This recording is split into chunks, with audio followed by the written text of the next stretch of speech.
आप देख रहे हैं मेरे साथ मेरा महाराष्ट्र लाइव, सच के साथ जनता की आवाज़। जैसे कि आप स्क्रीन पर देख सकते हैं, आज़ाद उम्मीदवार मोहम्मद गौस जैन की एक सभा थी दरगाह रोड, परभनी शहर, आसाब की बिल्डिंग के पीछे। इसमें कई यूट्यूबर आए जैसे कि कैफ, तन्नो मन्नो, अमरावती स्टार, जो कि इस रैली में आए। और गौस जैन जो आज़ाद उम्मीदवार है, इस चुनाव में आज़ाद उम्मीदवार खड़े हुए हैं और इनकी निशानी है ट्रम्प पैड क्रमांक 14। इनकी निशानी है ट्रम्प पैड। इस पर ये आज़ाद उम्मीदवार खड़े और इस सभा में देख सकते हैं आप, बहुत तादाद में पब्लिक आई। कैफ ने भी अपनी बात रखी सभा में आप स्क्रीन पर देख सकते हैं। और ये पूरी सभा देखने के लिए हमारे चैनल पर जुड़े रहे और हमारे इसी तरह की खबरें देखने के लिए हमारे चैनल को सब्सक्राइब करें, लाइक करें, शेयर करें और हमें कमेंट करना बिल्कुल ना भूलें, क्योंकि हम इसी तरह से जनता के हित के मुद्दे उठाते रहे और आप हमारे हाथ मजबूत कीजिए। धन्यवाद। देखिए पूरी सभा। ये आपका भाई अपना कारोबार छोड़कर, अपनी अच्छी जिंदगी छोड़कर आज के दीवारों की जैसे आप लोगों के लिए लड़ रहा है। ये बहुत इंपॉर्टेंट बात है। अगर हम नहीं समझ गए, अगर हमको ये बात समझ में नहीं आई, तो हम लोग एक नहीं हो पाएंगे। और अगर हम लोग एक नहीं हो पाएंगे तो फिर हमारा जो मकसद है वो नाकामयाबी की तरफ जाएगा। आज सियासत में इलेक्शन एक ऐसी चीज है, निवडणूक एक ऐसी चीज है जो आपको हक देती है कि आप जाए और अपनी मर्जी के उम्मीदवार को वोट करें। होना तो यह चाहिए कि वोटिंग का दिन 20 तारीख है, सभी उम्मीदवार आपके सामने आए, आप लोगों से बात करें, आप लोगों के सामने अपनी बात रखें और अपने वोट की भीख मांगे। जो आमदार यहां पर 10 साल से आमदार है, उसको चाहिए था कि वो लोगों के सामने आता, लोगों के सामने अपनी बात रखता, लोगों को ये कहता कि मैंने 10 साल में ये काम किए, 10 साल में मैं ये काम कर नहीं पाया, और आप लोगों से आकर माफी मांगता। उसके बजाय उसने पीछे की सियासत को लड़ना उसने तरजीह दी। उसने ये काम किया कि जो भाई आज परभनी विधानसभा, जिसमें 1,15,000 मुस्लिम वोटर्स है, यह सबसे बड़ा समाज है परभनी का, मुस्लिम समाज, जो आज इतनी संख्या में वोटिंग करने वाला है, उनके हक की बात तो यह होती कि खासदार को हमने आपको चुन के दिया, आप खुद आगे बढ़ते और कहते कि मुसलमानों में से किसी को आगे करो, हम उनको चुन के देंगे। हुआ ऐसा नहीं हुआ। जो आदमी लड़ने के लिए आगे आया, उसको रोटी डाली गई, उसको बोटी डाली गई, उसको खरीदने की कोशिश की गई, उसको डराने की कोशिश की गई और उसको बिठाने की कोशिश की गई। मगर मैं आप लोगों को ये कहना चाहता हूं कि अल्लाह के भरोसे पे और आप लोगों की हिम्मत पे मैं झुका नहीं, मैं रुका नहीं, छुपा के कहीं खड़ा नहीं। जो डटे हुए हैं महाज पर, उन्हें मुझे उन सचों में तलाश कर। मेरे भाइयों, मैं आप लोगों के सामने खड़ा हुआ हूं सिर्फ आप लोगों की हिम्मत पर। मैं मुद्दों की राजनीति करना चाहता हूं। आज अगर हम यहां पर उद्योग नहीं लाएंगे, आज अगर हम यहां पर सनतें नहीं लाएंगे, आज यहां पर हम कारखाने नहीं लाएंगे, तो हमारे नौजवान बच्चे जो पढ़ रहे हैं वो पढ़कर जॉब करने के लिए कहां जाएंगे? वो आज मजदूरी करने के लिए आज बेताब है। आज वो मजदूरी करने के लिए वो मजबूर है। हमारे शहर का माहौल किस हिसाब से बिगड़ेगा? आज ना यहां पर खुशहाल सड़कें हैं, ना खुशहाल माहौल है। आप मुझे बताइए, अगर ये आमदार के इलेक्शन में अगर ये बातें नहीं होगी, तो फिर क्या होटल में बैठकर नुक्कड़ पे ये बातें होगी?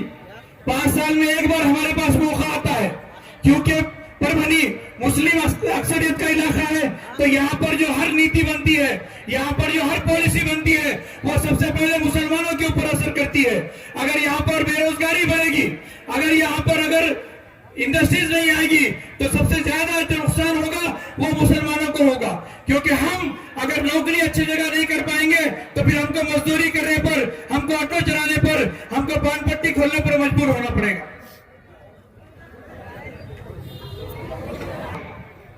7.5 साल वो बच्चा जेल में रहे, 4 लोग। आप सोचिए, अगर वो बच्चे आप में से होता, आपका भाई होता, आपका बेटा होता, आपका अगर चाचा होता, तो इतना बोलते कि आओ मेरे वोट लेकर जाओ। तो जो लोग इसकी तरफदारी कर रहे हैं, मैं उनसे कहना चाहता हूं कि आप लोग उसका इंतजार करेंगे कि वो आपके घर के बच्चे को पुलिस भेजे और उठाकर ले जाए, तब आपकी आंखें खुलेगी और आप उसको फिर अपने घर से निकालेंगे, अपने शहर से निकालेंगे। अफसोस की बात है, जो लोग भी उसका काम कर रहे हैं, बड़ी अफसोस की बात है। आज भी 2 दिन बचे हैं, 3 दिन बचे हैं। खुदारा जाग जाइए, मैं आप लोगों की हिम्मत के ऊपर खड़ा हुआ हूं। खुदारा जाग जाइए और मेरे साथ में आइए।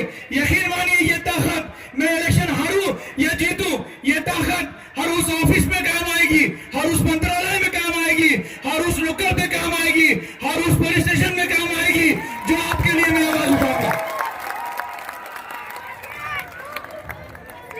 मैं सिर्फ आप लोगों के लिए लड़ रहा हूं। अल्लाह का दिया हुआ मुझे, मेरे पास सब कुछ है। मैं सिर्फ आप लोगों की आवाज बनना चाहता हूं ताकि पीछे आने वाली नस्लों, पिछली नस्लों ने जैसा मुझे लड़ना सिखाया, मेरी आने वाली नस्लों को यह पता चले कि मैं लड़ने की सियासत करने वाला हूं। मैं आप लोगों के सामने बहादुर शाह जफर की एग्जाम्पल देना चाहूंगा और शेर मैसूर टीपू सुल्तान की। दोनों भी हमारे रहबर है, दोनों भी हमारे इज्जत माब शख्सियात है। एक शख्स ने अपने हिम्मत से काम लिया, अपने हिम्मत से काम लिया और इंतजार करता रहा कि मेरे लिए कोई अच्छा मरहला आएगा और मैं जंग करने की शुरुआत करूंगा। दूसरा जो शेर मैसूर टीपू सुल्तान है, उसने ये कहा कि नहीं, मैं इंतजार नहीं करूंगा वक्त का, मैं लड़ता रहूंगा और लड़के शहीद होना पसंद करूंगा, इसके बजाय कि उसके सामने घुटने टेकने के। मैं शेर मैसूर टीपू सुल्तान का मानने वाला हूं, मैं भी लड़ने के लिए आगे आया हूं। मैं जब तक आप लोग मुझे साथ देंगे मैं लड़ता रहूंगा। और इत्तेफाक से 20 तारीख शेर मैसूर टीपू सुल्तान की पैदाइश का दिन है। वो शेर मैसूर 20 तारीख को आपको याद करेगा कि आपने वोट लड़ने वाले के लिए डाला या बैठने वाले के लिए डाला। भाइयों, ये लड़ाई हमारे बखा की लड़ाई है, ये लड़ाई हमारे खुद की लड़ाई है। मैं कल हमारे जो परभनी के उलमा इकराम जिन्होंने मेरे को आगे बढ़कर सपोर्ट किया, मैं उनका इस स्टेज से तहे दिल से शुक्रिया अदा करता हूं। और मेरे साथ जितने भी मेरे कॉर्पोरेटर दोस्त आए हैं, उनका भी मैं तहे दिल से शुक्रिया अदा करता हूं। मेरे भाइयों, वोट डालते टाइम में आपको ये नहीं भूलना चाहिए कि हम जी किस शिवसेना की हम हिमायत कर रहे हैं, किस शिवसेना की हिमायत कर रहे हैं। हम आपके बीच में बुजुर्ग होंगे, जरा उनको पूछो बीएमओ का हाल। किसने तोड़ा था बाबरी मस्जिद? किसने बाबरी मस्जिद तोड़कर फख्र हासिल किया था? आज 4 दिन पहले जब वो परतूर आया था उद्धव ठाकरे, वो क्या कहा था उसने कि हाँ हमने बाबरी तोड़ी और उस पर हमें फख्र है। क्या आप ऐसी पार्टी को वोट देना पसंद करेंगे? बाबरी आपको आवाज देती है कि उसका बदला चाहिए, उसका बदला चाहिए, उसके ऊपर एहसान नहीं चाहिए। मेरे भाइयों, आज भी जिस मस्जिद के ईंटों ने, जिस मस्जिद की दीवारों ने बड़ी बड़ी तहरीकें सुनी, बड़े बड़े कारनामे सुने, बड़ी बड़ी नमाजें अदा की, बड़े बड़े गाजियों ने वहां पर नमाजें की, बड़े बड़े मुजाहिदों ने वहां पर नमाजें की, वो ईंटें आज इन गैर मुस्लिमों के घर में बंद है और गैरुल्लाह का नाम सुनती है। वो ईंटें आपको आवाज देती है कि अपने वोट की ताकत से उन ईंटों को वापस लेने का काम कीजिए। जो भी शख्स आपके सामने, और मैं आपको एक मेरी अंदेशे की बात कहता हूं कि इलेक्शन होने के बाद, मेरी बात याद रखिए, इलेक्शन होने के बाद फौरन या 6 महीने या 1 साल के बाद ये उद्धव ठाकरे, ये भगोड़ा है, ये बीजेपी के पास भाग जाएगा। और मैं ये स्टेज पे चैलेंज करता हूं वो 1.5 फुटिया नीतीश राणे को, अगर हिम्मत है तो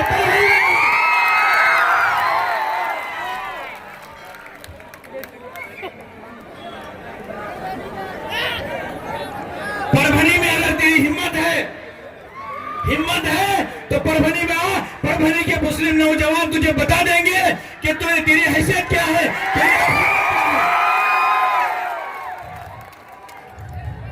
मजाक लगा के रखा है, मजाक लगा दिया है, कभी इसके पढ़ने में, कभी उसके पढ़ने में।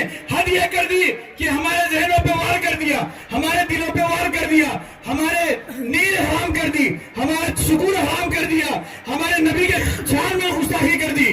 हम सब कुछ बर्दाश्त कर सकते हैं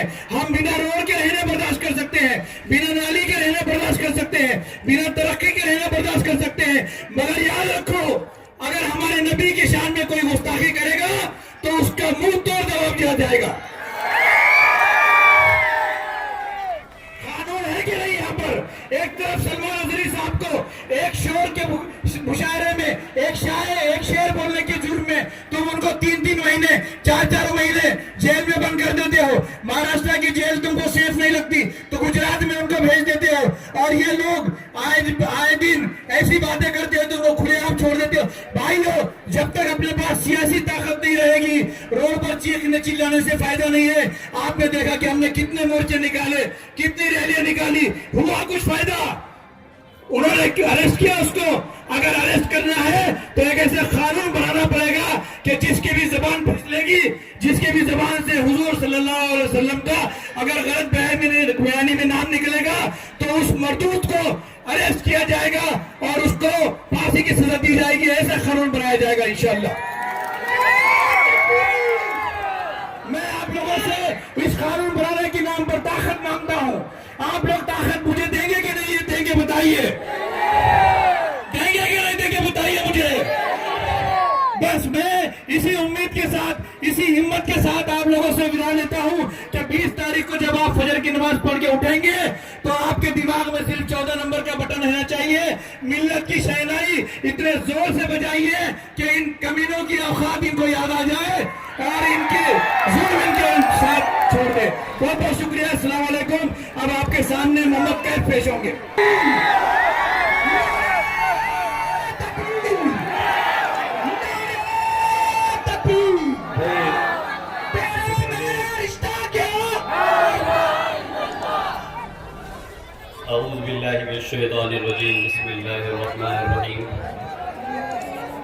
अहमदुहु व नसल्ली अला रसूलिल करीम, अम्मा बाद। सबसे पहले इस स्टेज पर तशरीफ़ फरमा मोहम्मद गोंज़ैन साहब, जो इस वक्त परबनी से अपनी दावेदारी पेश कर रहे हैं आमदार के लिए, और तमाम मेहमान इकराम जो दूर दराज से चलकर यहाँ तशरीफ़ फरमा है और आप सबके बीच में यहाँ पहुँचे हैं। पर 2 मिनट के लिए व्यवस्था बना लें। ऐसे मौके बहुत कम आते हैं भाई।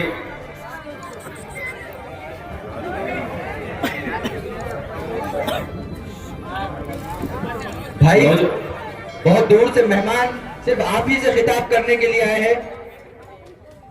बैठ जाइए, फौरन बैठ जाइए, नीचे बैठ जाइए। बैठो बैठो बैठो बैठो, बैठ जाओ, बैठ जाओ, ऐसा आ जाओ, ऐसा आ जाओ, थोड़ा बैठ जाओ, नीचे बैठ जाओ, पीछे सर को, थोड़ा पीछे सर को,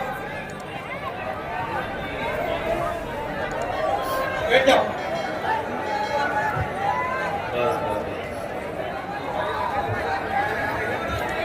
अब खामोशी से सुनिए प्लीज। पूरे मुल्क के हिंदुस्तान के अंदर और आप कहीं भी चले जाइए, पूरी दुनिया के अंदर पहले इसकी शुरुआत हुई।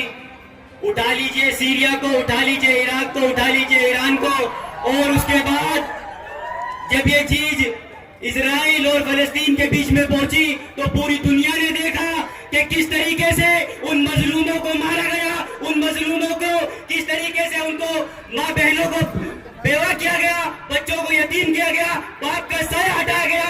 दिन में माँ मर रही है, बाप में सुबह में बेटा मर रहा है और अगली रात में उसकी माँ खत्म हो रही है। पूरी दुनिया ने देखा और देखकर सिर्फ स्टोरियां लगाई, वीडियो शेयर करी, वीडियो लाइक करी और छोड़ दिया।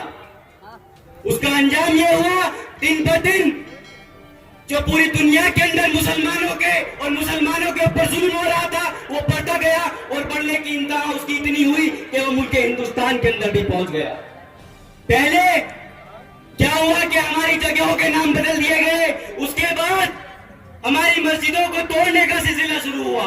92 से, जब बाबरी मस्जिद थी वो शहीद कर दी गई। आप सभी ने देखा, हमारे बड़े बुजुर्गों ने देखा, हम तो उस वक्त जिंदा नहीं थे। किसी ने आवाज उठाई, सबने सियासी चोले पहने, सबने अपनी राजनीतिक रोटियां सेकी और उस चीज को खत्म कर दिया कि ये कोर्ट के हक का फैसला था, ये हमें मंजूर है, हमने दे दी मस्जिद। अब से कुछ दिन पहले कोल्हापुर के अंदर आपको मालूम होगा कि एक मस्जिद को शहीद कर दिया गया। कोई उसके पीछे बोला किसी ने आवाज उठाई? किसी सियासी पार्टी ने आवाज उठाई? मैं आप लोगों से ये कहना चाहता हूं कि अब वो सियासी पार्टी वाले आपके पास आए, आपसे वोट मांगने आए, तो उनसे कहते हैं हम गूंगे बहरे, हम तुम्हारी नहीं सुनेंगे।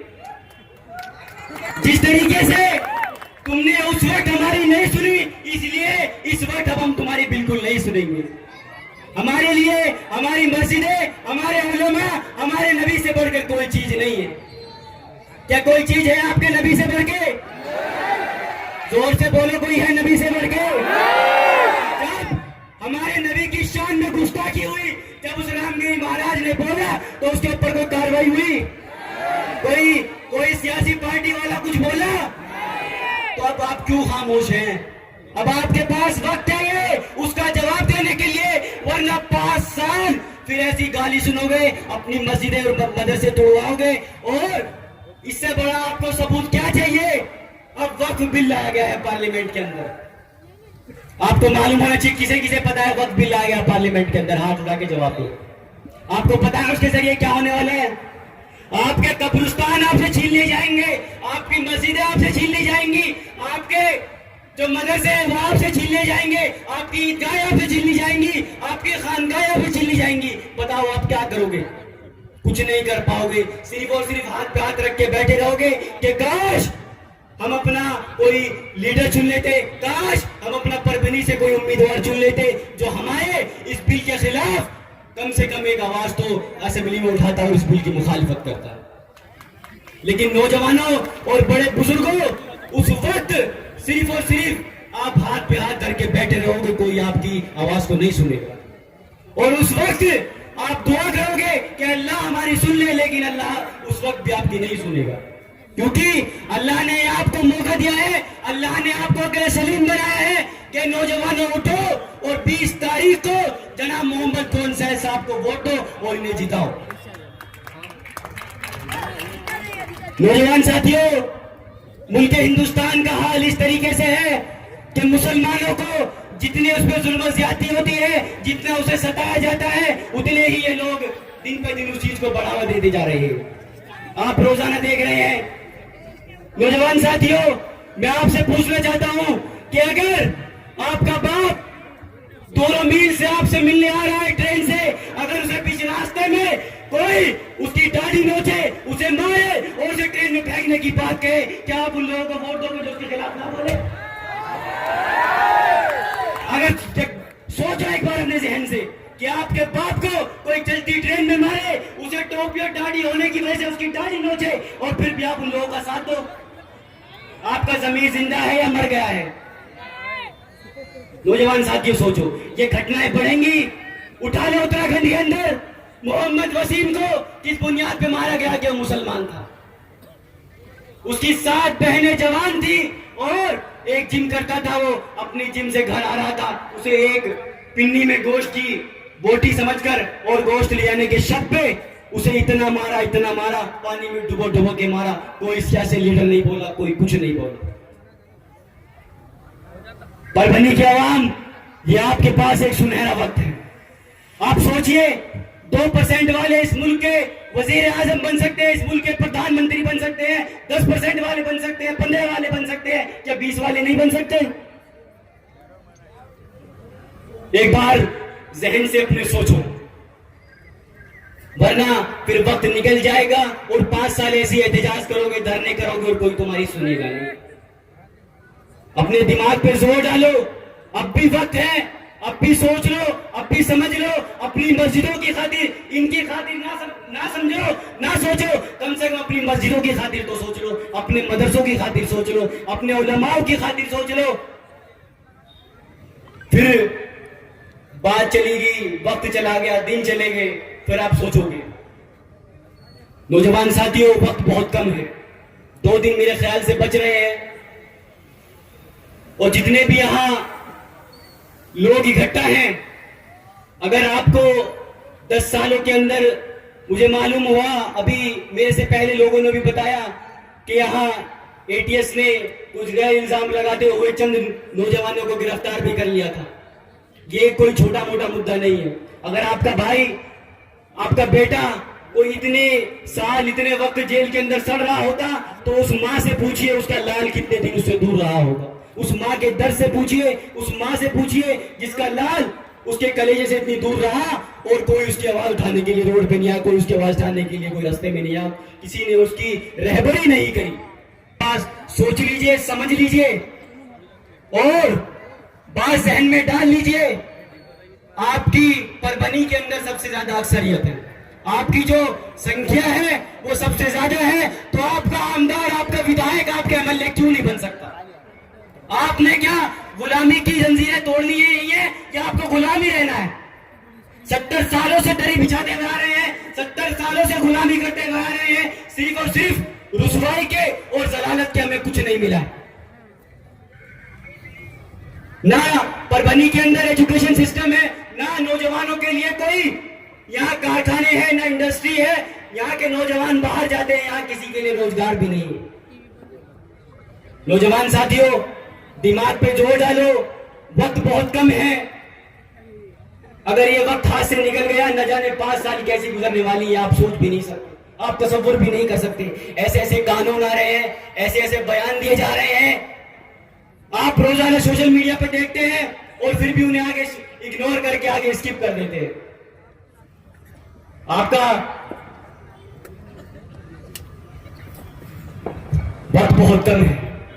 मैं फिर कहूंगा, सोच लीजिए, समझ लीजिए और अपने इस बेटे को यहां से जिताकर महाराष्ट्र की सबसे बड़ी पंचायत में भेजने का काम करोगे भाई? वरना 5 साल हाथ पे हाथ बैठ के और दूसरों की चौखट पे जाके सर झुकाओगे, दूसरों की चौखट पे जाके खड़े होगे कि हमारा ये काम कर दो, हमारा ये काम कर दो। जब आपका अपना लीडर होगा, आपका अपना नेता होगा, जो छाती ठोक के उसके पास जाओगे, उससे अपना काम करो। बुजुर्गों और नौजवानों, बात को समझो। हम मुसलमान हैं, हमसे ज्यादा वफादार इस मुल्क में कोई नहीं हो सकता। हम 5 वक्त की नमाज पढ़ते हैं, 5 वक्त रहते हैं और जब मरते हैं तो दफनाए भी हम यहीं जाते हैं। हमारी कुछ लोग हमारी मुल्क परस्ती का, हमारी वतन परस्ती का सबूत मांगते हैं।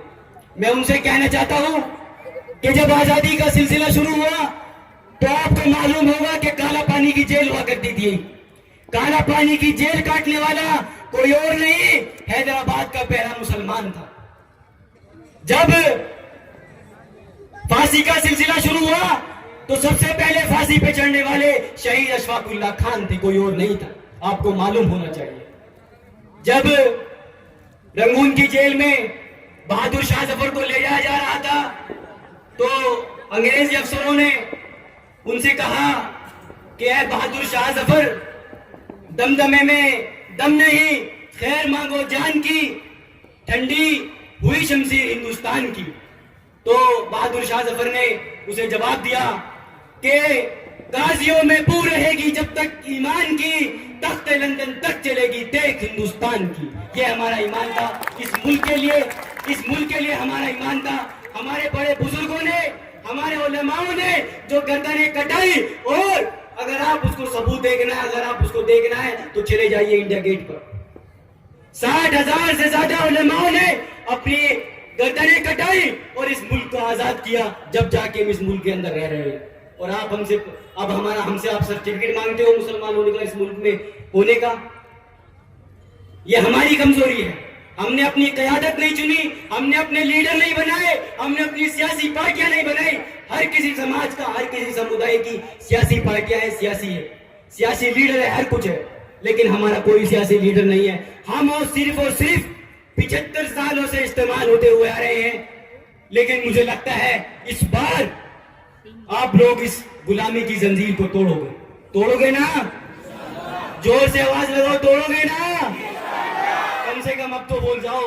अब तो तुम्हारी मस्जिदों में घुस के मारने की तुमसे बात कही जा रही है, अब तो तुम्हारी मस्जिदों को तोड़ा जा रहा है, तुम्हारे खिलाफ ऐसे बिल लाए जा रहे हैं जिसे तुम्हारी मस्जिदें तुमसे छीन ले जाएंगी, तुम्हारे मदरसे तुमसे छीन ले जाएंगे, तुम्हारे कब्रिस्तान तुमसे छीन ले जाएंगे। अब कब बोलोगे? अब अगर अब नहीं उठोगे तो कब उठोगे?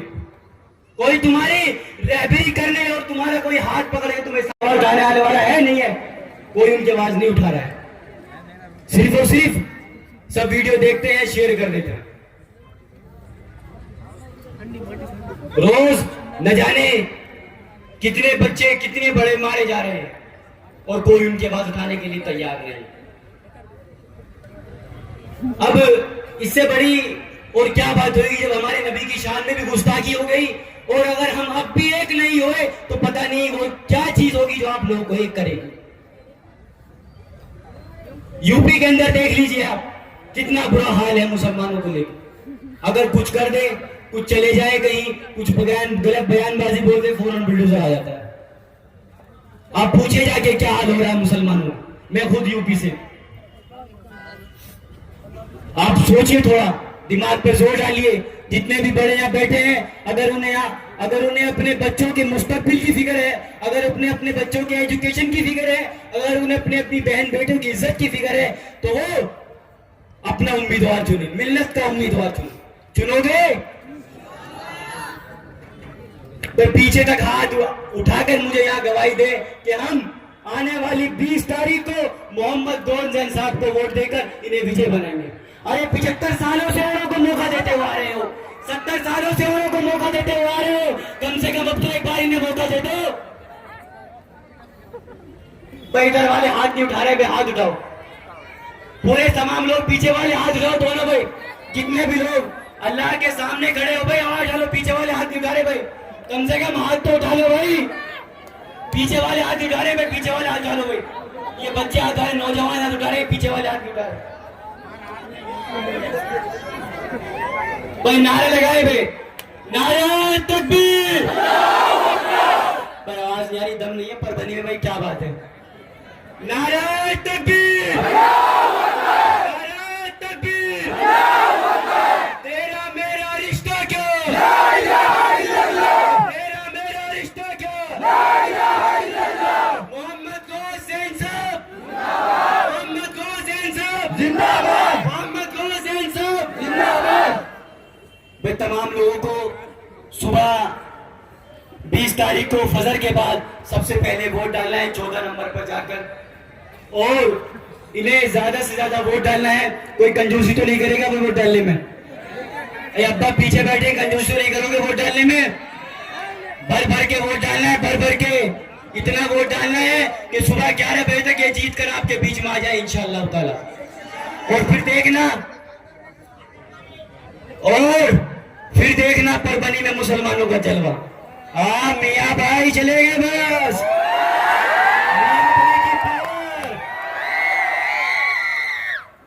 और फिर देखना कि कौन माई का लाल है जो कोई उठा के दिखाए गैर मुकदमे में, और आपके अंदर ताकत होगी, किसी में हिम्मत नहीं है कि कोई तुम्हें किसी गलत मुकदमे में, किसी गैर इल्जाम में उठा के अंदर डाल दे। अगर आपका उम्मीदवार होगा, आपने अपने मोबाइलों की टोर चला कर एक बार यहाँ पेश होने का,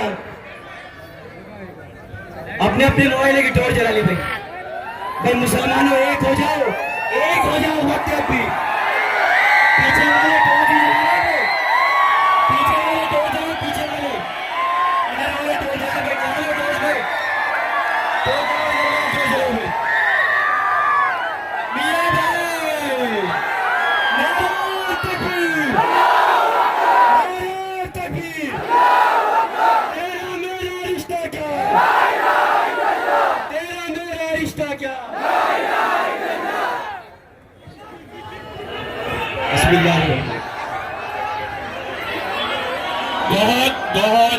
बहुत शुक्रिया आप लोगों का। 2 मिनट सुनिए कि राह में सदाकत के ऐसे